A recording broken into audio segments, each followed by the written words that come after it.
యాకుత్పుర నియోజకవర్గ బీఆర్ఎస్ అభ్యర్థి సామసుందర్రెడ్డి కార్యకర్తలతో కలిసి నామినేషన్ వేశారు. ర్యాలీకి వచ్చి చంపపేట రిటర్నింగ్ కార్యాలయంలో నామినేషన్ వేశారు. ప్రభుత్వ సంక్షేమ పథకాలు ప్రతి ఇంటికి అందించామని, మరొకసారి రాష్ట్రంలో బీఆర్ఎస్ గెలవడం ఖాయమని ఆయన స్పష్టం చేశారు.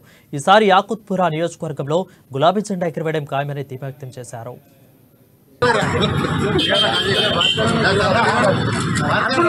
అన్నా ఒకటే స్వీట్ ఎన్నిసార్లు ఫేవరెట్ అది.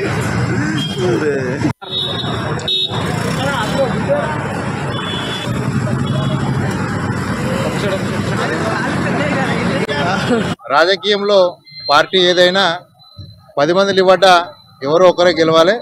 ఖచ్చితంగా ఎవరికైతే అవకాశం ఉంటుందో ఆ భగవంతుడు వాళ్ళు గెలవడం జరుగుతుంది.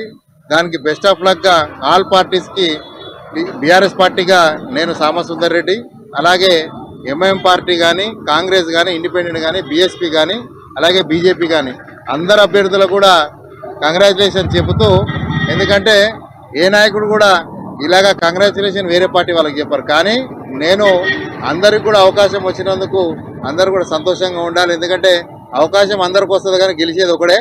అందుకే ఖచ్చితంగా యాకత్పుర ప్రజలు బీఆర్ఎస్ అభ్యర్థిగా నన్ను గతంలో 2018లో అవకాశం ఇచ్చి మంచి మెజార్టీ ఇచ్చారు. ఈసారి కూడా